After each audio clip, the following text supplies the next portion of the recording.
선조실록 64권 선조 28년 6월 12일 개축 첫 번째 기사 1595년 명만력 23년 비변사가 아뢰기를 신들이 용진 등처에 적간 단자를 보았습니다. 용진은 당초 물을 의지한 것만을 중시했으므로 진을 설치할 곳이 믿고 의지할 만한 험함은 없었습니다.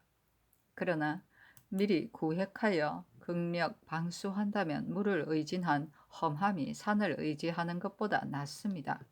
그런데 방의사 변응성은 급료를 받은 군주를 거느리고 나아가 주둔한 지 1년이 지났는데도 크게 조치한 것이 별로 없습니다. 이른바 설책했다고 하는 것도 대단히 엉성하니 군대가 주둔한 땅이 어찌 아이들 장난과 같은 점이 있었어야 두겠습니까? 이제 다시 경영하여 형세를 증하게 해야 합니다. 월계 산성은 본디 대진을 두기에는 합당치 않고 단지 복병을 두고 요망하는 장소가 될 뿐입니다. 그래서 일찍이 총섭승 견우로 하여금 성 아래에 거주하며 둔전관 이정길과 함께 힘을 합해 농사를 지음으로써 점차 수축할 계획을 세우도록 하였습니다. 파사 산성은 도총섭 어음이 바야흐로 성 안에 집을 짓고 또 성 아래에 널리 둔전을 개척하고 있는데, 종자는 북은 고리 곡식을 주고 농량은 번을 면제한 군사의 대량으로 지급했었습니다.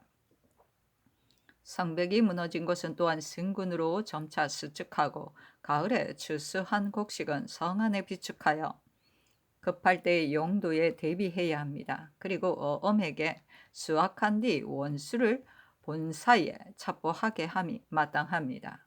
또 어음이 호소한 바 강원, 함경, 평안도 등의 사사 노비들의 신공과 위전의 소출을 원대로 거두어 쓰게 하고, 진중에서 공의서 검군 첩을 받은 사람들도 응성으로 하여금 순찰나가 시제하여 계문하게 한 뒤에 등급이 뛰어난 자는 알맞게 급료를 지급하는 것이 무방하겠습니다. 하니 답하기를 아른대로 하라. 변응성을 보건대 예전에는 마른 나무가지로 목책을 만들더니 이제는 기휘도 없이 습진하여 아이들 장난과 흡사하다. 어떻게 이런 사람이 삼군의 장수이겠는가? 한 해가 넘게 나가 주둔하였으면서도 강상에서 논일며 다시 일하는 것이 없다. 그 재주를 말하자면 기가 막혀 웃음이 저절로 나오고 그 형세를 논하면 가슴이 떨리니 별도로 조처한 바가 있어야 될 듯하다 하였다. 이때 응성은 처자를 데리다가 진중에도 진에 있는 날은 적고 집에 있는 날이 많았으며 군량을 가져다가 탐욕을 한껏 부렸다. 이른바 진이라는 것은 단지 마른 나뭇가지를 가로 세로로 엮어 놓았을 뿐이며 태만하여 부지런하거나 조처하는 일이 없으니 사람들이 다 통분해하였다. 선조실록 64권 선조 28년 6월 12일 개축 두 번째 기사 비변사가 회개하기를 당초 조정이 변응성에게 용진에 나가 진치게 한 것은 경기 지방의 도로를 통하게 하고 도둑을 진압하려는 계획이었으며, 또 용진이 경성의 상류에 있어 방어에도 요해지가 되기 때문이었습니다. 응성이 나가 진친 뒤로 도로가 점차 통하고 인민이 상당히 안집하기는 하였습니다. 영책을 만들지 않고 마른 가지로 둘러 놓기도만 한 채 팔짱을 끼고 한 곳에 가만히 앉아 있으면서 별로 조치한 것이 없이 이미 2년을 보냈습니다. 이것은 오늘날 무장의 상습인데 조정이 여러 번 신칙해도 봉행하려는 뜻이 없으니 참으로 그 이유를 모르겠습니다.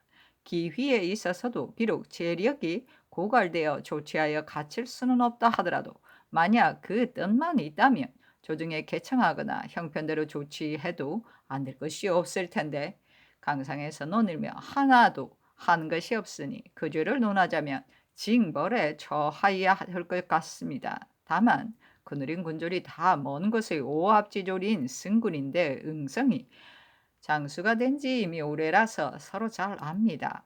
만일 다른 사람으로 대신시킨다면 도리어 전보다 못할 수도 있으니 이것은 우선 일은 사연으로 행회하여 농한기에 허묘한 것을 가려 역류를 쌓게 함으로써 위급할 때 굳게 지킬 계획을 하게 한 다음 하는 것을 보아가면서 처리해도 늦지 않을 것입니다.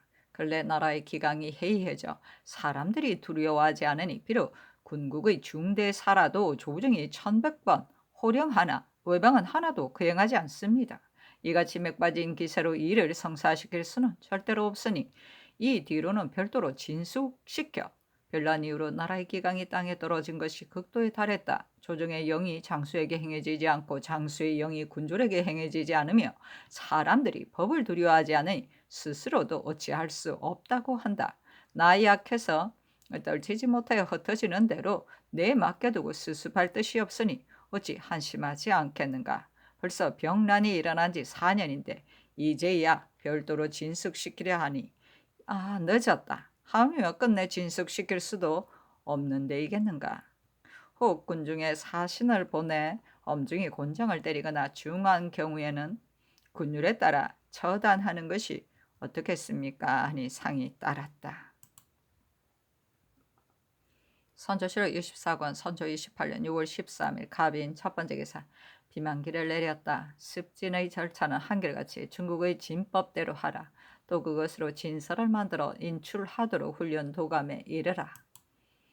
선조실록 24권 선조 28년 6월 13일 갑인 두 번째 기사. 훈련도감이 도제조, 유성룡, 제조, 이덕형, 김수, 조경이다. 아래기란 도감이 바야흐로 기요 신서에서 뽑아 찰요 일권을 만들어서 열람에 편리하게 하려고 하며 또 조련하고 변진하는 법을 뽑아 한 책을 만들고 있습니다. 그리고 조목조목 그림을 그려서 일목요연하게 하려 하며 따로 각종 기계를 그리고 그 아래에 행용하는 세 부를 상세히 풀이하여 세 권으로 분류할 계획입니다. 지금 초구를 달고 했는데 그 사이에 증정할 것이 많이 있어 자세하게 강구하느라 속기 이루지 못하고 있습니다. 이제 상의 하교를 받들고 보니 다시 더욱 힘을 써서 완성을 독려하겠다는 뜻을 감히 아뢰입니다. 하니 상이 이르기를 그렇다면 매우 좋다 하였다. 선조실록 64권 선조 28년 6월 13일 갑인 두 번째 기사. 비변사가 아뢰기를 경상도의 오늘 형세는 모든 일이 난처하여 위급하고 절박한 형편을 낱낱이 말할 수 없으니 신들은 한심한 심정을 금할 수가 없습니다. 그 가운데 큰 것만 들어 말씀드리겠습니다. 적의 정형은 헤아리기 어렵고 심유경이 왜의 진영에 들어간 지 이미 여러 달이 지났는데도 이른바 철병의 동정을 아직도 알지 못하고 있습니다. 만일 흉적이 다시 다른 계책이 있다면 가을철 곡식이 이르을 때 동병하지 않는다고 보장하기 어려우니 이것이 첫째 우려스러운 점입니다. 중국 사신이 내려갈 때 외방의 인심이 다만 대접하는 물품을 장만하지 못할 것만 걱정하고 적에 대비하는 일은 다시 생각해 두지 않습니다. 전하여 듣기로는 경상 좌도와 우도에서 병사와 방어사가 별난에 대비하기 위해 거느린 군사들은 순찰사가 다 뽑아가서 연도에 영접하고 가마매는 군졸로 삼는다고 합니다. 군사들의 마음이 한번 흩어지면 다시 합할 수 없는데 혹 뜻밖의 변이라도 있으면 여러 장수들이 단신으로 지내 있으면서 무슨 일인들 제대로 할 수 있겠습니까? 이것이 두 번째로 우려스러운 일입니다. 설령 외적이 다행히 물러간다 해도 여러 장수는 커느린 부대를 정돈하여 관할 구역에 나아가 지켜야 하니 수륙 양면의 형세를 조금 더 늦추지 않은 뒤에야 남쪽 변방의 일을 조치할 수 있습니다. 만일 군조를 모두 다른 일에 사역시킨다면 이 일은 누구를 의지해야 하겠습니까? 이것이 세 번째로 우려스러운 일입니다. 도원수는 군정을 전임하니 모든 각진의 조병을 뽑아 보내는 일을 전령으로서 시행해야 하며 순변사 이하는 용군 등의 일을 도원수에게 결제를 받아 호령이 수부에서 나오게 한 뒤에야 군정이 물러나지 않고 사체가 온당해질 것입니다. 지금은 각계 호령을 행하면서 원수에게 품하지 않으니 여러 장수들은 또한 봉행하는 데 혼란되어 누구의 말을 따라야 할지 모릅니다. 그리하여 일이 잘못되면 이것으로 핑계를 대고 있으니 이것이 네 번째로 우려스러운 일입니다. 기타 조치가 소홀한 일은 이루 다 기록할 수 없으니 나란 일이 마침내 어떠한 지경에 이를지 모르겠습니다. 도원수는 어떤 일로 인하여 논박을 받더라도 이미 그 직임에 있는 이만큼 하루라도 책임을 다하여야 하며 채통에 관계된 바는 더욱 소홀히 할 수 없습니다. 이러한 사항들을 속히 원수 및 순찰사에게 하여요 모든 일을 다 헤아려 처리해서 차질이 없게 하여 대개를 그르치게 치지 말게 하는 것이 어떻겠습니까? 하니 답하기를 이 아뢰미 매우 마땅하니 아랜대로 하라. 다만 도원수는 거듭 물론을 입어 바야흐로 몸을 움츠리고 사피하는데 무슨 흥이 나서 기꺼이 스스로 호령을 바라겠으며 누가 다시 호령을 봉행하겠는가? 지금 우리 군중은 이 일은 비유컨대 머리가 없는 생물과 같으니 천하여지 머리가 없고도 사지를 움직일 수 있는 물체가 있겠는가? 옛날에는 원수가 출정할 때 성문을 뚫고 나가서 임금이 몸소 수레를 밀어보내면서 군대에게 명령을 바라는 것은 장군에게 있으니 과인은 감히 궁중에서 절제할 수 없다고 했으며 만일 이를 이루지 못하면 교체하기만 할 따름이었다. 지금은 그렇지 않아 범용한 무리들도 그 단점을 논하여 마침내는 모멸하기까지 하는데도 억지로 잉임시키니 지금의 원수를 대우하는 것이 옛날의 원수 대우하는 것과 다르다. 나는 그대로 둔다면 이 일이 글러질 것이라고 생각한다 하였다. 선조실록 64권 선조 28년 6월 13일 갑인 네 번째 기사 접대분 도감이 아래였다. 오늘 오후에 16격의 차인이 품첩을 가지고 이번 달 5일에 웅천에서 왔는데 행장은 10일이나 11일 간에 돌아올 것이라고 하니 즉시 정사, 답, 응관, 정료를 차임하여 내일 새벽에 수원 땅으로 보내어 행장의 차관으로 중국 사신을 영접하자는 할 자를 기다리겠습니다. 먼저 달려와서 아래입니다. 선조실록 24권 선조 28년 6월 13일 갑인 다섯 번째 기사 이춘영 표헌 조의도에게 장 90을 때리고 또 2년 반에 처하며 고신을 다 빼앗는 것으로 조율한 의금부의 공사를 이 앞서 대간이 이 사람들의 의주인 야마와에서 불법으로 농사지으며 중국 사람과 사사로이 사귀어 헌단을 일으켰다는 것으로 농계하였는데 잡아다 가두자 다 자복하였다. 상이 정원에 전교하였다. 이 율은 죄명과 다르다. 그 죄명은 사사로이 외국인과 사귀어 헌단을 일으킨 것이라 했는데 그런 율명은 없는가? 선조실록 64권 선조 28년 6월 13일 갑인 여섯 번째 기사 의금부가 아래였다. 이 춘령은 경솔하고 추잡하여 본디 행금이 없었다. 성품도 음흠하여 남의 잘못을 말하기를 좋아해서 공경들을 두루 비난하며 방략무인하였다. 여곡의 변에 정철의 신복이 되어 유언비어를 조작함으로써 사류를 몰래 중상모략하였는데 일시의 논박이 그의 입에서 대부분 발설을 내자 사람들이 다 곁눈질을 하며 두려워하였다. 이 춘영 등이 사사를 외국인과 사귀어 헌단을 일으킨 죄는 율에 명문이 없을 뿐만 아니라 반복해서 참고해도 근사한 율이 없었습니다. 장 90에 도 2년 반이면 외국인과 사설의 사귀어 헌단을 일으킨 죄에 상당할 것 같아서 망령대의 그 경중을 참작하고자 하여 의의를 올렸던 것입니다. 선조실록 24권 선조 28년 6월 13일 갑인 일곱 번째 기사 비변사가 아뢰기를 항외를 깨어내는 일을 전교하셨습니다. 항외를 잘 어루만져 기꺼이 우리의 쓰임이 되게 하면 도움되는 바가 없지 않을 것입니다. 비록 그 사이에 해를 끼칠 염려가 있으나 만일 크게 거부하여 아예 끊어버린다면 실로 좋은 계책이 아니기에 조정의 의논이 한결같지는 않았어도 유인하는 자는 다 논상하여 투항하는 길을 넓혔습니다. 다만 간시한 백성들이 이로 인하여 적중에 출입하며 기밀을 누설하는 패단이 날로 더욱 불어납니다. 올봄 이후로는 중국 장수의 왕래가 끊이지 않아 기밀을 누설할 단서가 전날보다 배나 더합니다. 그러니 만일 신중하게 하지 못한다면 도리어 헌단을 야기하여 반드시 난처한 환란이 있게 될 것입니다. 그러므로 중국 장수가 출입하는 기간에는 성심으로 투항하는 자 외에는 당분간 유인하는 길을 정지하도록 계하하여 행위했을 뿐이니 영원히 그 길을 막게 한 것은 아닙니다. 이제 정교에 의해 다시 다방면으로 깨어내게 하겠습니다만 16여기 바야흐로 적의 진영에 있고 중국 사신이 또 내려갈 것이라서 지금은 사기의 어려움이 지난날 봄보다 배나 더합니다. 그러니 당분간 전의 공사대로 성심으로 투항하는 자만 받아들이게 하고 유인하는 일은 다시 사세를 보아가며 하는 것이 무방할 것 같습니다. 이 뜻으로 원수에게 하유하소서 하니 상이 따랐다.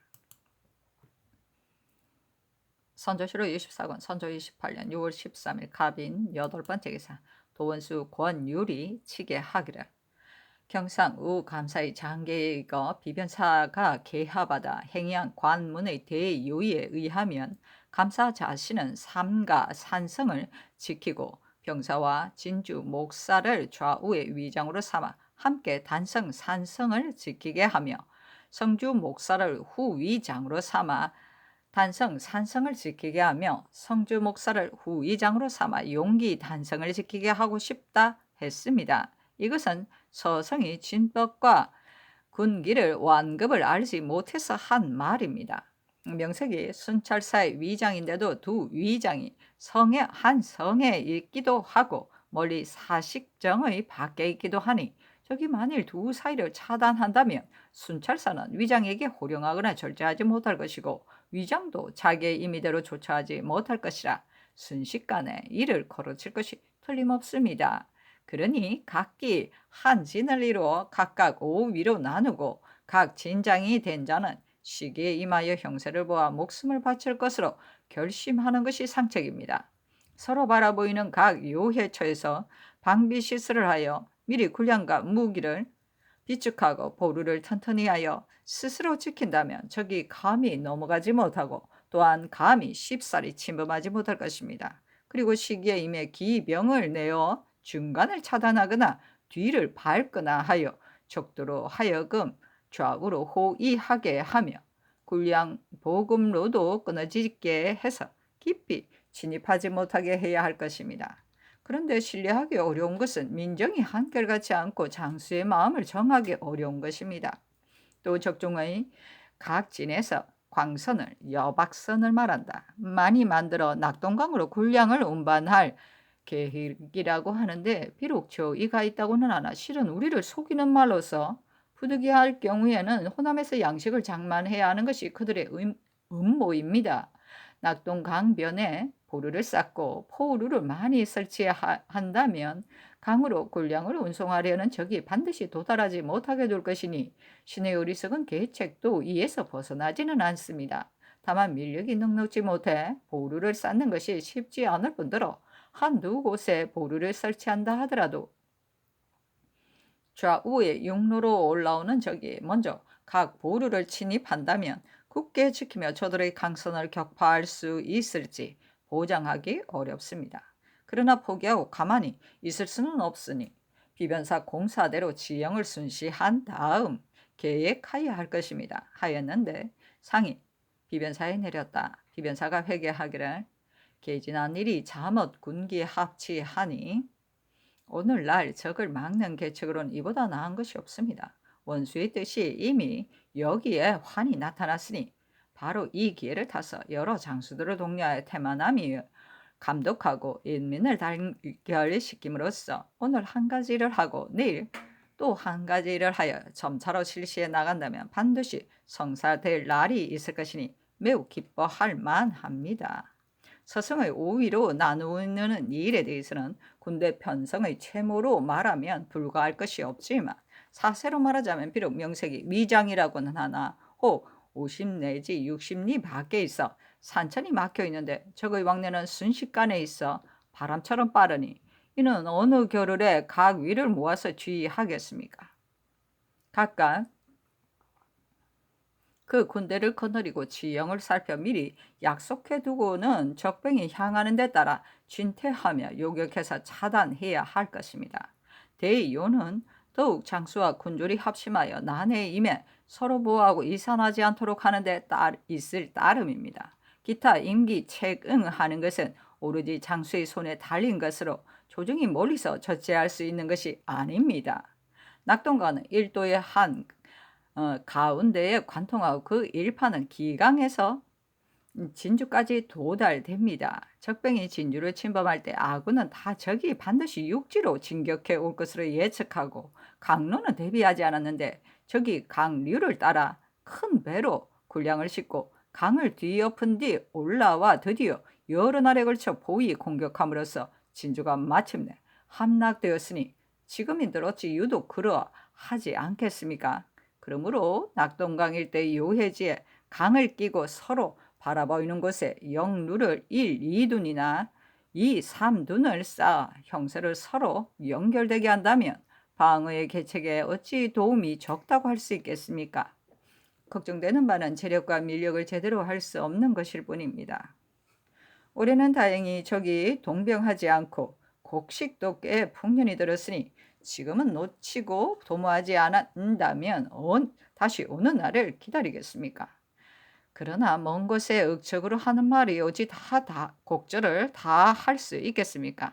역시 그 지역에 있는 자가 직접 다녀보고 일에 따라 잘 조치하여 연구한 계책을 세우는 데에 달려 있으니 아울러 좌우 감사에게 행회하소서 하니 상이 따랐다.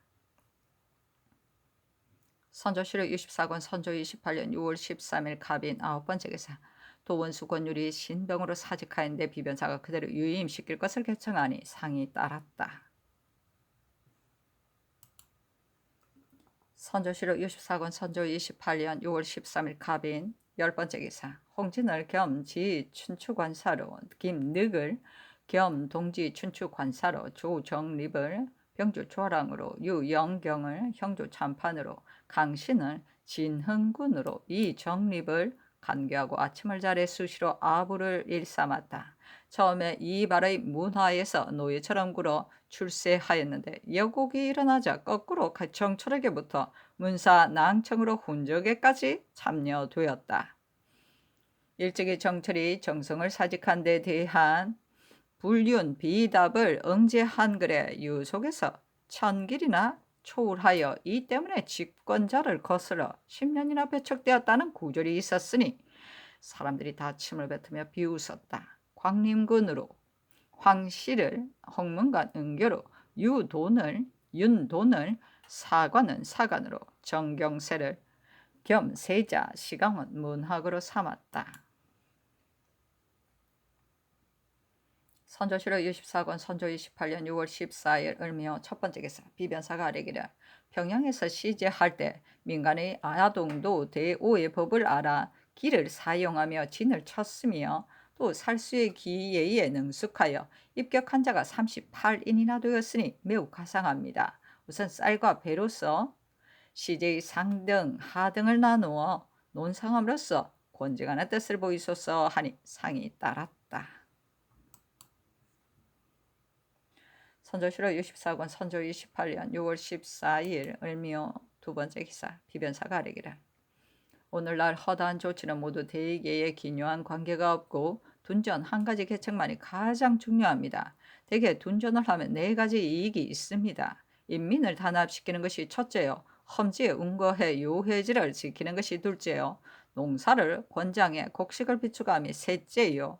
농사일의 여가에 장수를 정해 조련하면 1년 안에 다 정병을 만들 수 있는 것이 네 번째입니다. 진실로 제때 구획하여 안으로는 경기로부터 밖으로는 변방에 이르기까지 여러 둔으로 하여금 바둑반처럼 벌려 있고 별처럼 분포되어 있어 형세가 서로 응하게 한다면 군병과 군량의 근본이 다 여기에 있게 될 것입니다. 그늘의 돈전을 크게 개간하는 일을 안집 도감이 전임시켰는데 호조 판서로서 을의 부사를 겸임시켜 모든 조치를 다 호조로 하여금 규획하게 했습니다.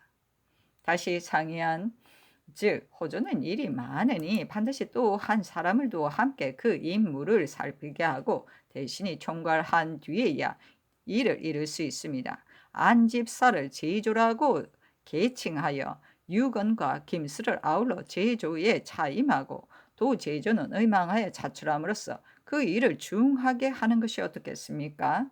하니 상이 따랐다.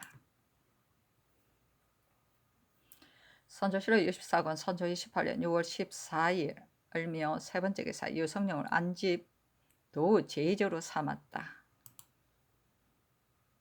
선조실록 64권 선조 28년 6월 14일 을며 네 번째 기사 통제사 이순신이 치게 하기를 경상수군 유업동은 4명이 적중에 투항했다가 본진에 도망에 귀환했기에 적의 정서를 추문했더니 공초하기를 저희들은 창선도에서 사는 고기잡이로 굶주림을 견디지 못해 지난 2월 가덕도 외진의 결막에 들어갔습니다. 그런데 모든 출입과 음식이 자유롭지 못했고 가재 도구를 빼앗기도 하며 혹은 처자를 사로잡아 일본에 이송하고 조금만 뜻에 안 맞으면 살육이 잇따라서 부득이 이번 4월 6일 밤에 처자를 데리고 도망쳐 돌아왔습니다. 적의 정세에 대해서는 다른 계획은 상세히 알 수 없으나 우리나라 사람들이 요사이 적의 정세를 보고 다 탈출하는 생각이 있으나 당초 투항한 죄 때문에 의심하고 주저한다 하였습니다. 영남의 포작한들이 이익만을 탐해 처자를 거느리고 잇따라 적에게 투항하니 그 정상을 따지면 아주 통탄할 일입니다. 그런데 윤업동 등 4명은 다른 사람들이 철을 빼앗긴 것과 심지어는 살해되는 것까지 보고서야 탈출해 돌아왔으니 그 죄는 참으로 용서하기 어렵습니다. 다만 투항한 백성들이 서로 이어 탈출해 오는데 이러한데 갑자기 중률로서 다스리는 것은 실로 좋은 계책이 아닙니다. 그래서 본래 살던 곳으로 돌려 보내어 당분간 위무하는 뜻을 보였습니다. 하니 상이 비변사에 내렸다. 비변사가 회개하기를 수군 윤업동 등이 나라를 등지고 적에 투항하여 임의로 왔다 갔다 하였으니 지극히 회개한 일로 중류를 시행하게 해야 합니다. 그러나 이렇게 투항한 무리들이 참으로 많은데 그런 무리들이 탈출하려고 해도 죄가 두려워 망설이고 있다고 하니 중재로서 다스리는 것은 그 마음을 고쳐먹고 근본으로 돌아오려는 뜻을 꺾는 점이 없지 않습니다. 순신의 조처가 과연 사리에 합당하니 이 뒤로 탈출해 돌아온 사람들은 이 예의에 위가하여 원 거주지로 보내고 특별히 위무하는 뜻을 더 하도록 행해야 하는 것이 어떻겠습니까? 하니 상이 따랐다.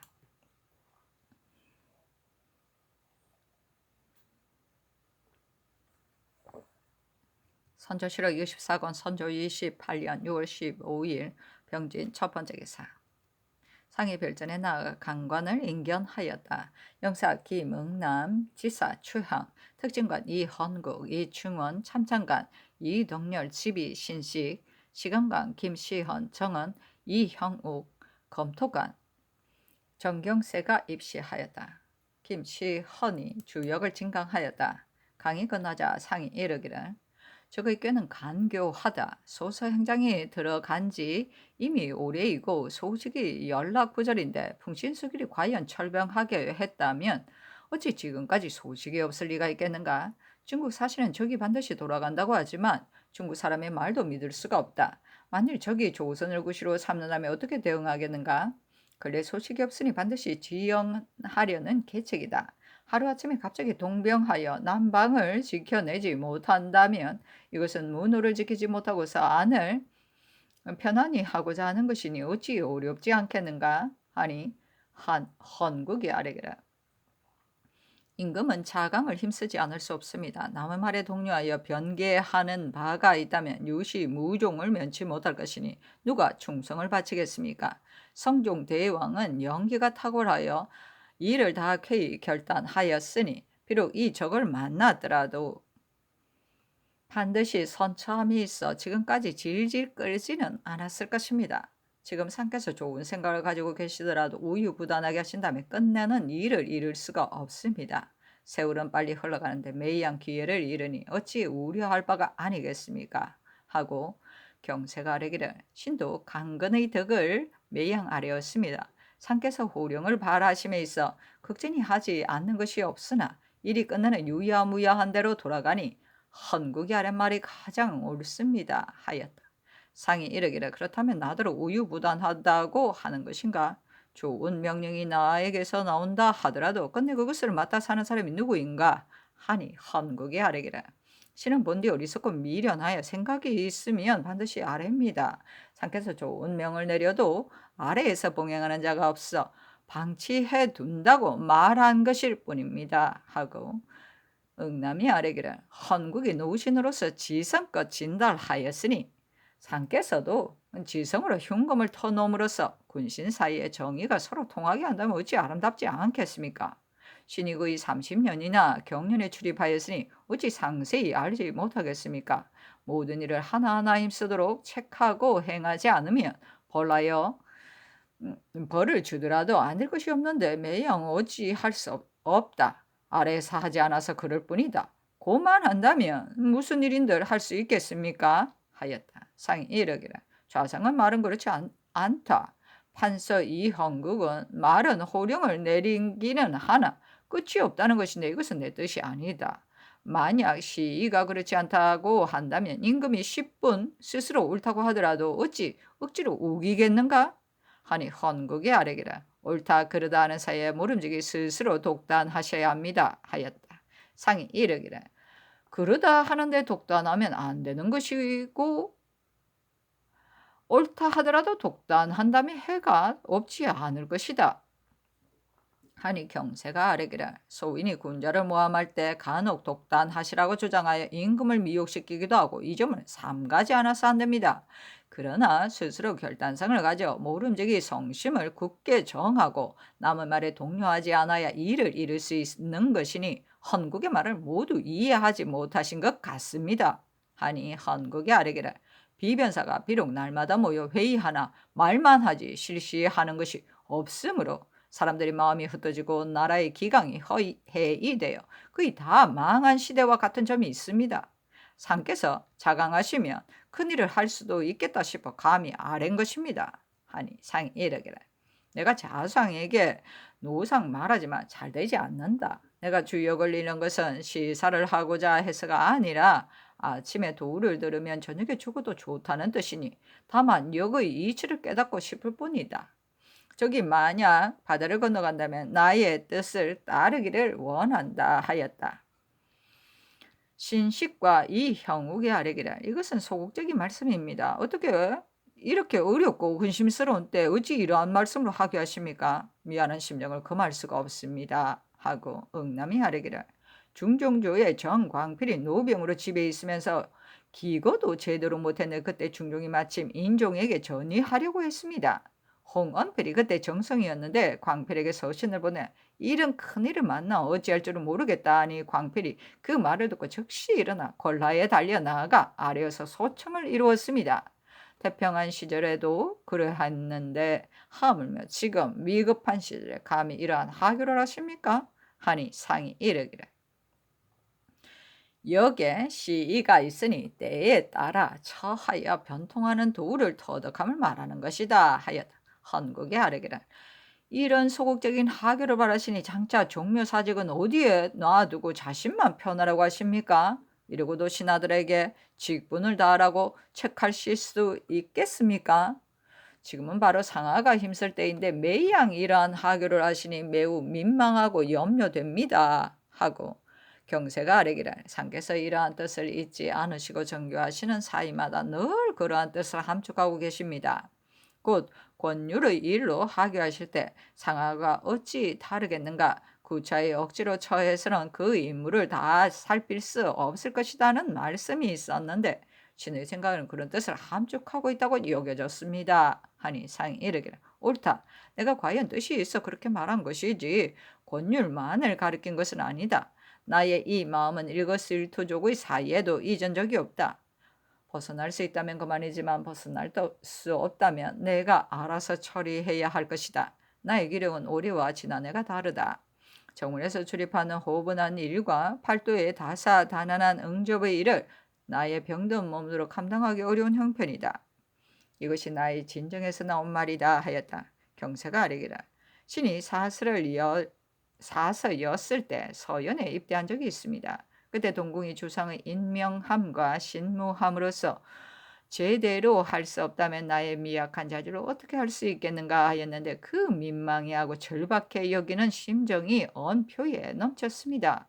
동궁이 큰일을 할 수 있는 자질이 있더라도 춘추가 강성치 못하고 학문이 지극한 경지에 나아가지 못했으니 마땅히 춘궁에서 두터이 덕을 기르지 않으면 안 됩니다.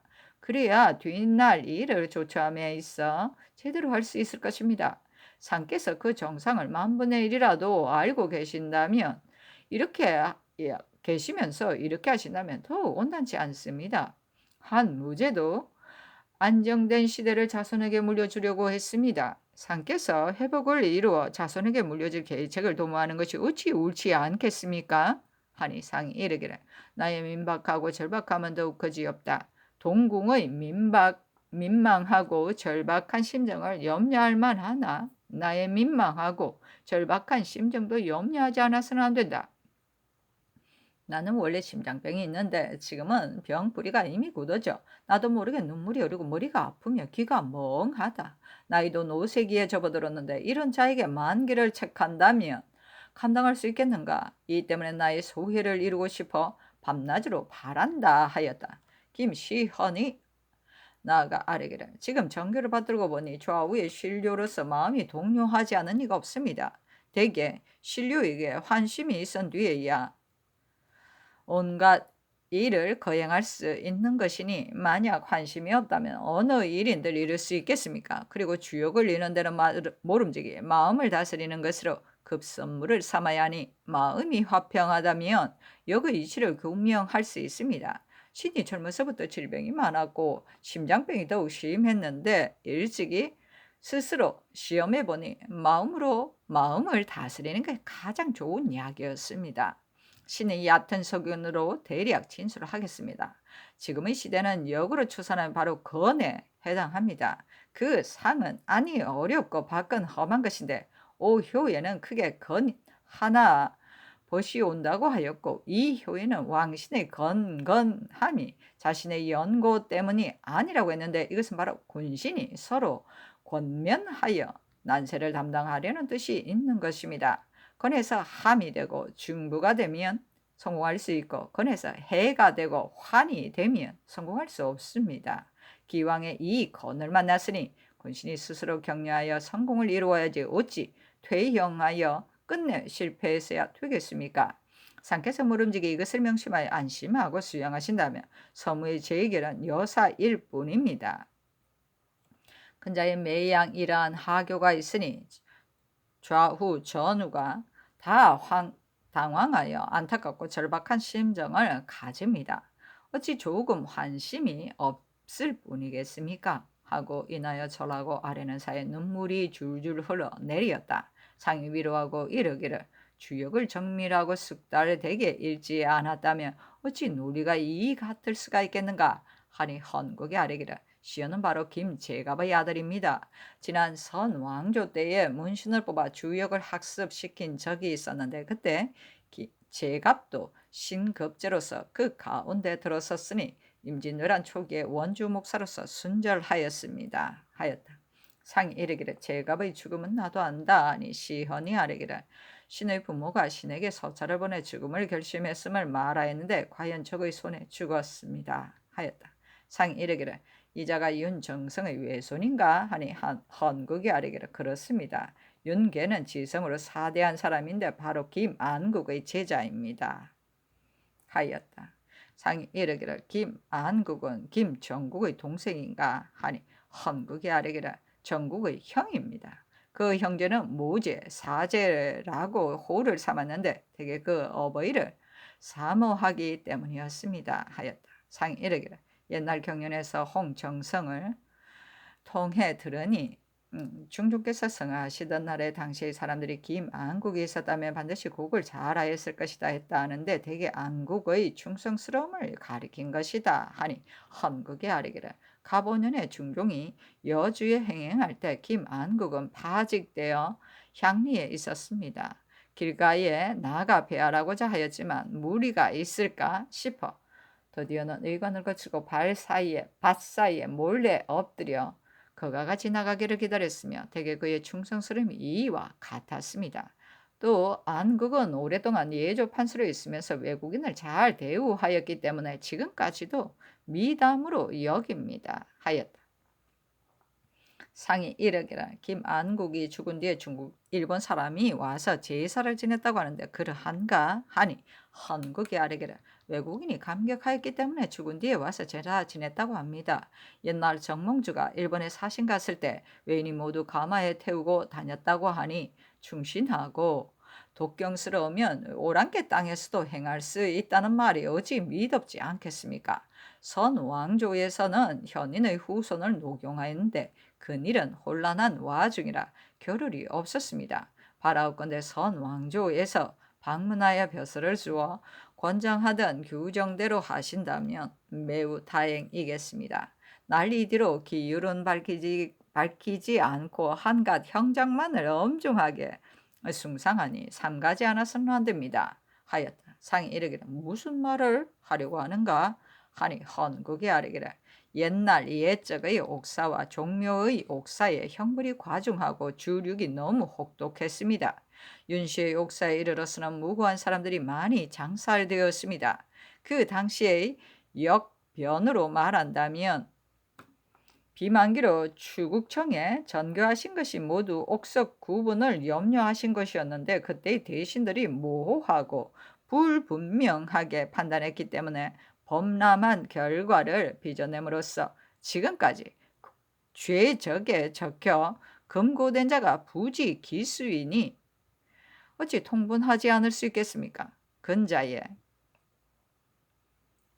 그 목에 갇힌 자도 어찌 다 죄가 있는 자이겠습니까? 간혹 풍문이 있다는 이유만으로 무고한 자가 여러 번 형신을 받기도 했으니 보고 듣기에 참혹스럽습니다. 하였다. 이때 수령으로서 정죄로 의금부에 갇혀 형신을 무려 60 내지 70차례나 받은 자들이 매우 많았으므로 그렇게 말한 것이다. 상이 이르기를 위에서 어떻게 알겠는가 하니 헌국이 아뢰기를 기율이 땅에 떨어진 것은 모두 대신이 법을 잘 쓰지 못하고 말을 다 하지 못한 데서 연유한 것입니다. 하고 김응남이 아뢰기를 지난번 호남의 유생들이 정계청을 위해 신원하는 상소를 하였는데 헌국이 비변사에 있었는데 이 상소를 보고는 다 추국청이 그르친 데에서 연유한다고 하여 그때 추국청에 참여하였기에 스스로 대제하려 했다고 합니다. 하였다. 상이 이르기를 계청은 그렇지 않다. 그 자는 역적을 도가 고명하다고 여겨 형으로 추존하게까지 했으니 설령 그 용무를 몰랐다 하더라도 평소에 역적을 추앙한 것은 죄주지 않을 수 없다. 그러므로 그때 언관의 농계로 추국한 것이다. 하니 헌국의 아뢰기라.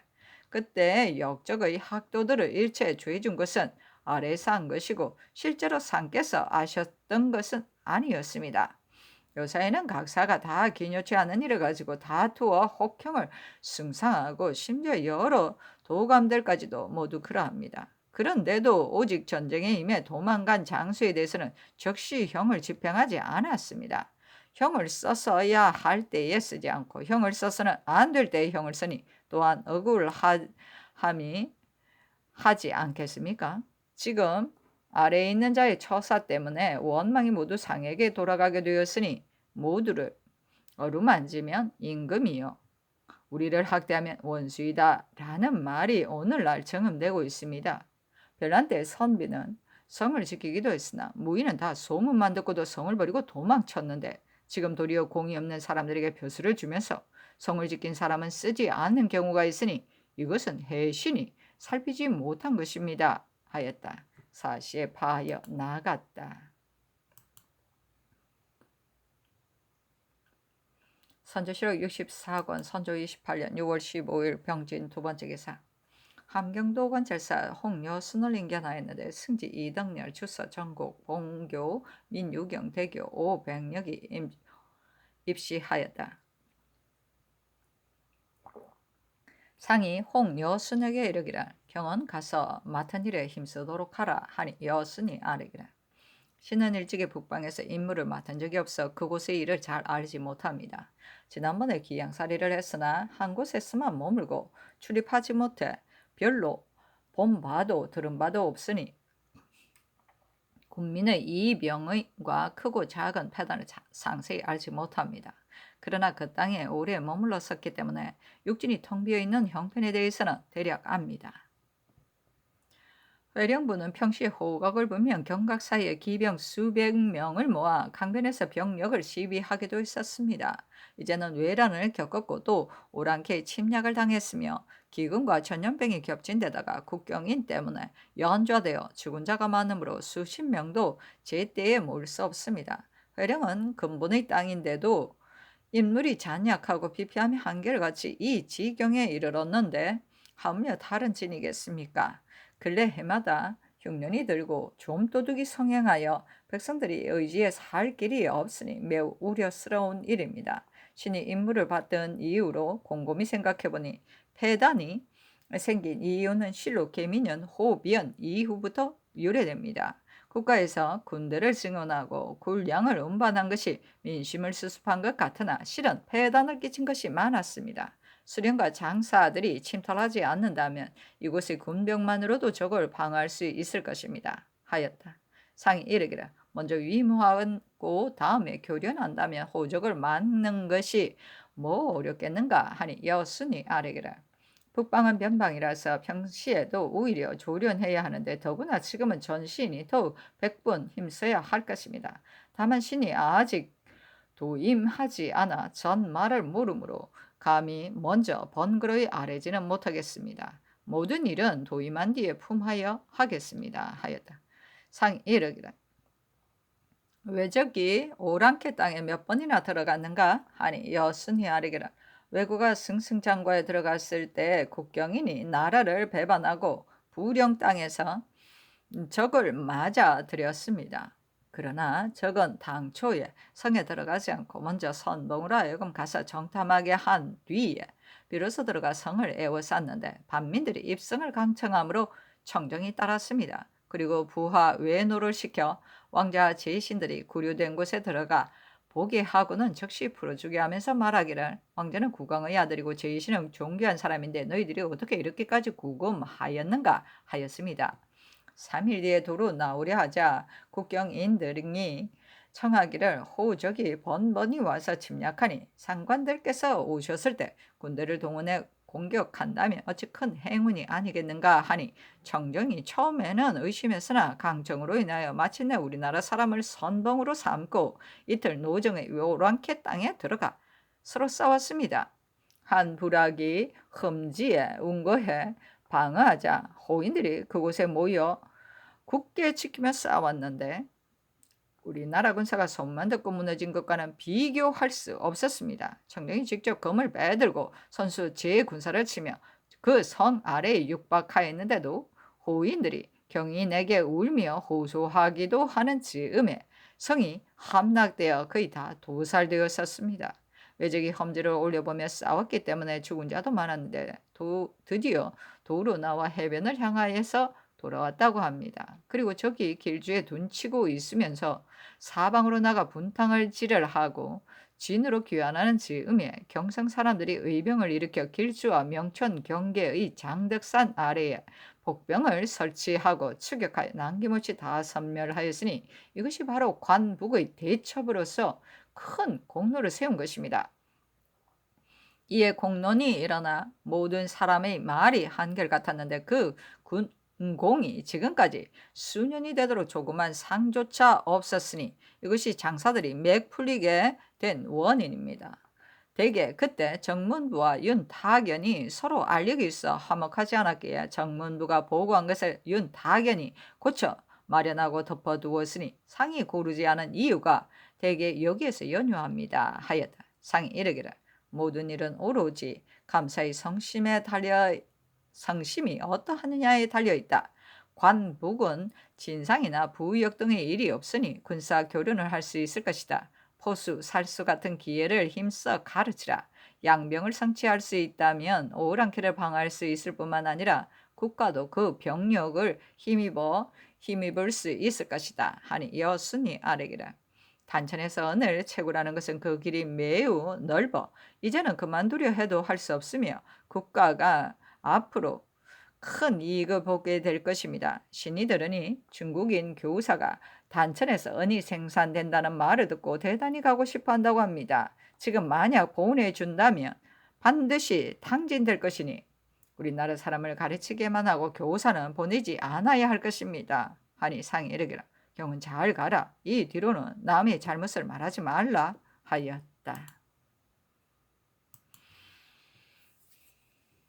선조실록 24권 선조 28년 6월 15일 병진 세 번째 기사 접대도감이 아래기라. 중국 사신이 경회지가에 이르러 곧 배에 올랐는데 우리나라 사람은 전부 멀리 있게 하고 또 신들도 먼 곳에서 기다리게 하였으며 차비 통사 등도 배를 타지 못하였는데 다담도 받지 않았습니다. 단지 상공, 사민 및 어린 가정으로 노래 부르는 자 몇 명이 함께 배 위로 올라갔습니다. 이어서 못 가운데의 섬 위에 이르러 조용히 술잔을 베풀고 풍악을 울리며 극도로 즐겼습니다. 파알스 음에 목가의 나무 그늘 속에 가서 잠시 거닐며 비로소 남호정을 불러 경해로 경치에 뛰어난 점을 묻고 차탄하며 한스럽고 밉살스럽다 하였습니다.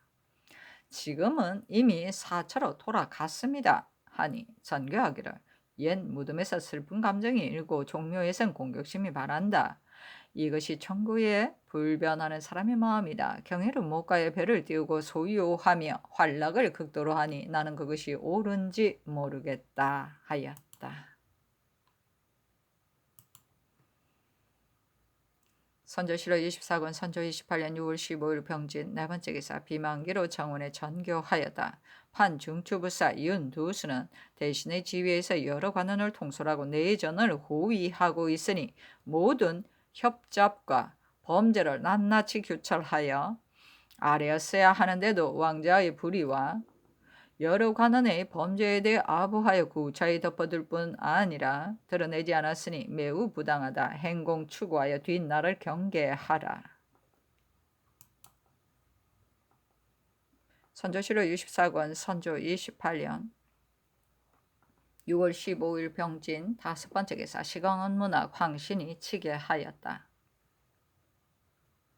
6월 4일에 16억이 자리에 앉은 뒤 신이 부통사를 보고 소서행장의 소식을 물으니 답하기를 어제 행장이 재차 사람을 보내와서 수하의 각 장관에게 보고하게 하기를 관백이 매우 기뻐하며 이제 사람을 차출하고 좋은 배를 정돈하여 나와서 중국 사신을 응접하게 하고 일로의 모든 일을 다 합당하게 하도록 했다. 나도 12일 사이에 그곳에 도착할 것이다 하였다. 그일 각진의 외장들은 관백이 철병을 허락했다는 말을 듣고 다투어서 이곳 진의 외장에게서 사실을 듣고는 모두들 기뻐하는 빛이 있다 하였습니다. 각진의 외인들이 행장이 오면 오래지 않아 철병할 것이고 그리 되면 포로가 된 우리나라의 남녀들을 데려가지 못할 것이라고 생각하여 몰래 기국선에다가 계속 실어 보내기 때문에 신이 즉시 유격에게 말하여 여러 외들을 경계시켜 금지시킬 것을 청하니 유격이 말하기를 행장이 오면 엄중히 금하게 하고 그 전에 유진이 외장에게 말하겠다. 다만 말은 하겠으나 이미 주장이 없으니 일체 금단할 수 없는 형편이다고 하였습니다. 선조실록 64권 선조 28년 6월 16일 정산 첫 번째 기사 사관은 이 아래 길을 지난번 금부가 이 춘령 등을 조율한 것을 보건대 죄명과 크게 다른 바가 있어 매우 회개합니다. 만약 실정을 따져 죄를 정했다면 어찌 비이할 이율이 없었겠습니까? 그런데 임의대로 낮추고 높이고 낮추었으니 물정이 매우 온당치 않게 여깁니다. 금부의 당상과 생낭청을 아울러 추구하라 명하시고 그 공사는 다시 의논하여 시행하소서.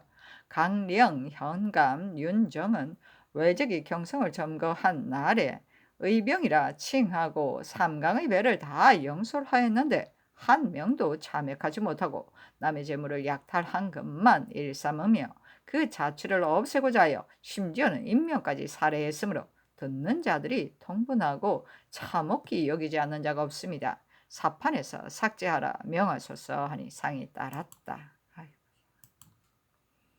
선조실록 64권 선조 28년 6월 16일 정사 두번째 계사 유대정을 사관으로 이헌구를 형조 판사로 윤담무를 병조 참지로 유희설을 장령으로 송준을 정은으로 삼았다.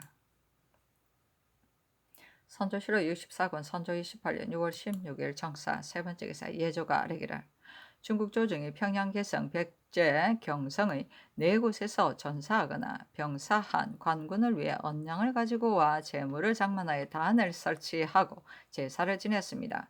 이대로는 매년 봄 가을에 은을 우리나라에 진공하고 돌아오는 사신판에 교부하여 이를 가지고 제사 지내는 것을 길이 구규로 삼는다고 했습니다. 금년 봄에 진유격이 맡아 가지고 와서 제사를 지냈습니다. 오는 가을에 또 설행해야 하는데 우리나라 사신이 가을에 돌아오는 자가 없으며 무단히 제사를 고라는 것도 미안할 듯합니다. 우리나라에서 준비하여 거행하고 사유를 갖추어 이자하는 것이 무방할 것 같기에 이 뜻을 가지고 영상과 좌상에게 의논했더니 유성룡은 중국 조정이 은을 보내지 않았으니 설행할 수 없다고 하고 김억남은 중국 조정에서 보낸 것이 없더라도 여기서 갖추어 보내면 괜찮다고 했습니다. 논의가 한결같지 않으니 어떻게 해야 합니까? 감이 어쭅니다 하니 전교하기를 다시 의논하여 일치되거든 시행하라 하였다. 선조실록 64권 선조 28년 6월 18일 김이 첫번째 기사 사관은 이하르기를 황해감사 정광적은 본디 번물을 처리할 재주가 없으므로 부임한 이후로 일이 적체된 것이 많습니다. 지금까지 서로가 다사다난한데 그대로 유임시켜 거듭 폐단을 끼쳐서는 안 되니 채차를 명하소서 하니 상이 따랐다. 선조실록 24권 선조 28년 6월 18일 김이 두번째 기사 사안부가 아래기를 경기 방어사 변응성은 조정에서 명을 받아 용진을 반수하니 그 임무와 책임이 매우 기묘하고 중요합니다. 근데 온갖 관장하는 일을 무심하게 방치하고 경영하는 일은 오로지 사리 사욕을 채우는 데 있습니다. 처첩과 노북을 모두 데려다가 진 근방의 묘막에 두고 군수품의 대부분이 사복을 채우는 데 들어갔으며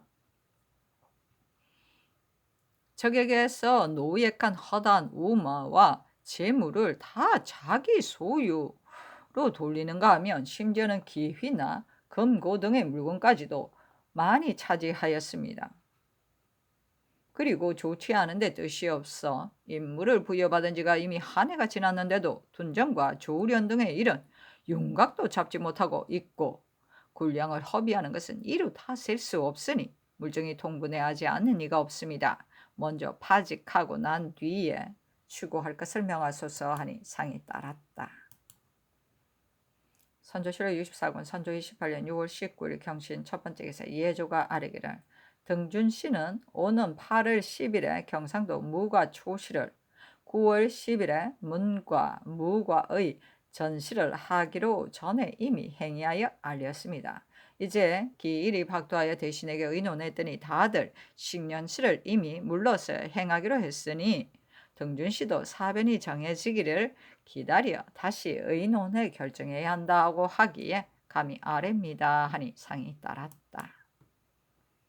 선조실록 64권 선조 28년 6월 19일 경신 두번째 기사 병조가 아래기를 한강의 서안에 따로 한 영을 개설하여 대신 한 사람으로 하여금 총리하게 하며 병조 당상 한 명을 그 원융의 막부로 삼을 것을 비변사에 명하여 상의해서 시행하게 하소서 하니 상이 따랐다. 선조실록 64권 선조 28년 6월 19일 경신 세번째 기사 비변사가 회개하기를 신들이 삼가 병조의 계사를 보니 배치한 규모가 전부 사이에 합치됩니다. 근본을 공고히 하는 계책에 있어 실로 급습무이니 계사대로 급속히 거행하소서. 다만 이 일은 훈련 도관과 서로 표리가 되어 분사와 같은 점이 있으니 비록 대신을 따로 차출하여 총리하지 않더라도 그 채무가 중해지지 않을 것은 걱정되지 않습니다. 병조판서 이 덕형으로 하여금 전담하여 주관하게 하고 훈련 도감이라 칭하는 것이 합당하겠기에 감히 아뢰입니다 하니 답하기를 아랜대로 하라. 분 도감의 칭호는 혼당하지 않은 것 같다 하였다. 선조실록 24권 선조 28년 6월 19일 경신 네 번째 기사 상이 정원에 전교하였다. 항외 여여문을 각별히 후대하라고 전날에 전교하였는데 실행하는지 모르겠다. 요사이 듣건대 이자가 병이 났다고 차도가 있다고 하는데 이는 보통 외인이 아니다.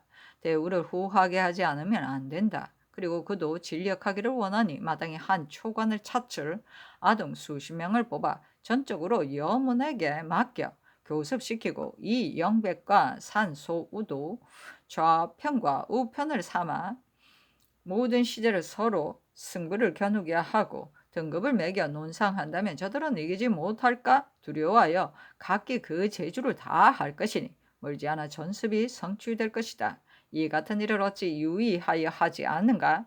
만약 아동의 급료가 곤란하다고 한다면 기묘치 않은 사람으로서 급료를 받는 자가 많고 또 사스 같은데 용잡하고 쓸데없는 자가 많이 끼어 있으니 이 같은 사람을 도체시키고 그 급료로서 지급하도록 훈련 도감에 말하라.